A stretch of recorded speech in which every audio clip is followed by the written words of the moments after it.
नमस्तेस्तु भगवन् विश्वेश्वराय महादेवाय त्र्यम्बकाय त्रिपुरान्तकाय त्रिकाग्निकालाय कालाग्निरुद्राय नीलकण्ठाय मृत्युञ्जयाय सर्वेश्वराय सदाशिवाय श्रीमान् महादेवाय नमः।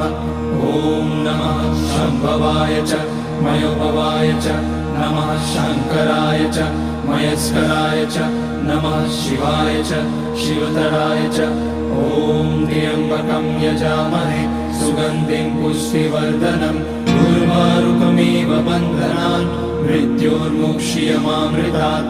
नागेन्द्रहाराय त्रिलोचनाय भस्माकराय महेश्वराय नित्याय शुद्धाय दिगम्बराय तस्मै नकाराय नमः शिवाय। मन्दाकिनी सलिलचन्दन चर्चिताय नन्दीश्वर प्रमथनाथ महेश्वराय